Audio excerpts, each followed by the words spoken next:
So, this is Ryan with Maverick Metalworks, and today we're doing a recovery. When your landlord calls and says that somehow his son's truck has gone into the pond, you go rescue him. I guess it sounds like he had parked at the top of the hill and left his truck at the house. It is a manual, he had it in gear, but for some reason it popped out of gear.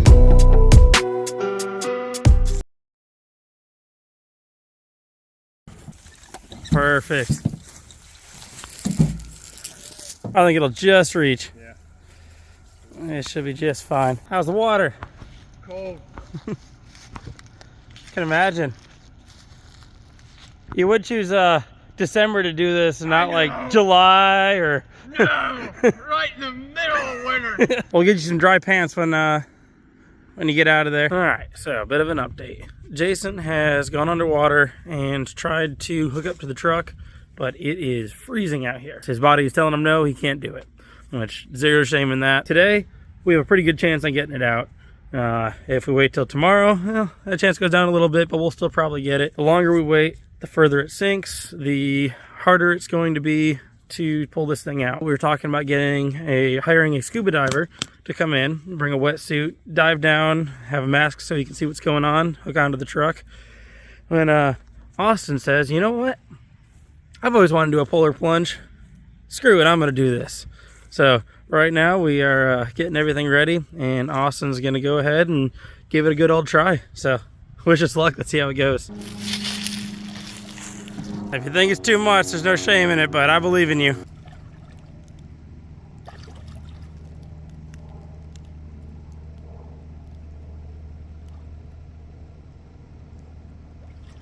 Is there anything noteworthy? I got the tie rod. I don't know how long it's gonna last. Yeah. That's all I can grab. Let's try it. All right. I have a feeling that's gonna break, but we'll find out.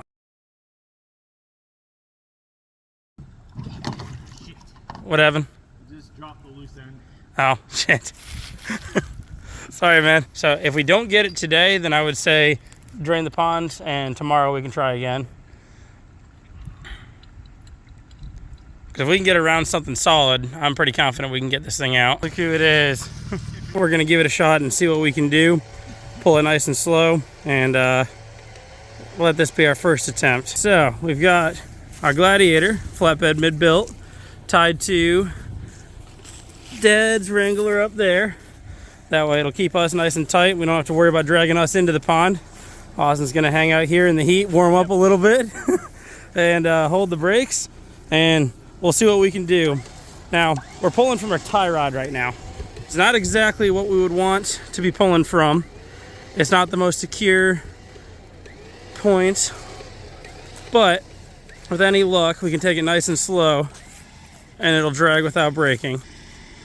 Hey, we have movement.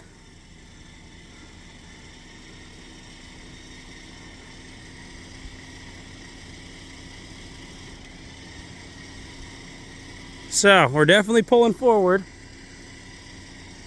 Don't have anything happening with our Jeep yet, so we still have slack going on to Dad's Wrangler, but it looks like this just might work. Look at all them bubbles. So the closer we get to the ledge, the better. Our goal is going to be to get it high enough to where we can readjust, as I should say. That way we're not trying to climb this hill through the mud. It's definitely starting to struggle a little bit more. Yep, I'm gonna stop right there, and let's see what we can do to readjust. Good start though. Yeah. We've made some great progress. We've got the truck visible. It is no longer completely underwater. We've got our chop truck is currently supporting it. That's what we pulled it up to here and got it this far, but we didn't want to climb this bank knowing that that's going to be a lot of tension and that tie rod's not the strongest place to attach. We're now going to use a second Jeep. We got Papa Holmes here with his 1-ton JK, and he's going to use his winch to attach to hopefully a control arm, and then we'll kind of work together and use both vehicles to pull it up. But the most important part right now is trying to make sure that we remain safe. So that's why we're using the second Jeep and we're not unhooking. So that way, as Austin's going under there, he knows that he's got a safety net. So this truck has a wooden flatbed. I'm sure it's probably kind of confusing to see in the video there, but if you can tell, that thing is floating.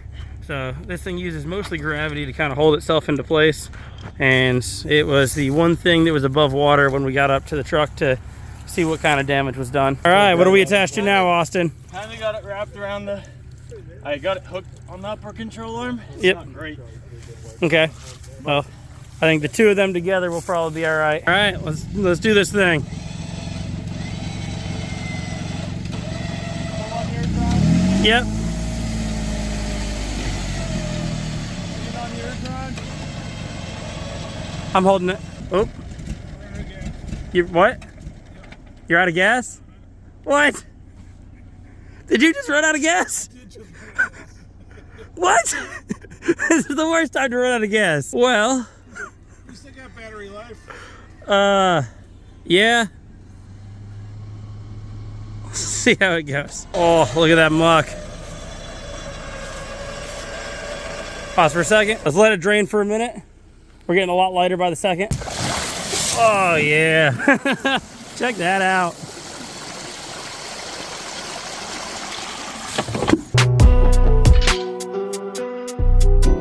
We got some nice tasty muck under here. All right, so one hell of a recovery. Run out of gas. Now, mind you, we're on a hill, so it wasn't that low. But then, of course, we used the heck out of his winch, which meant we used the heck out of his battery, and yeah, that's no good.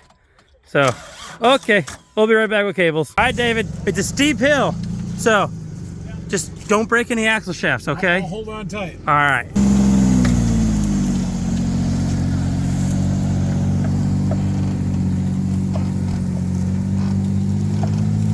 Jason gets the wet seat. Nice work, Austin. Yep.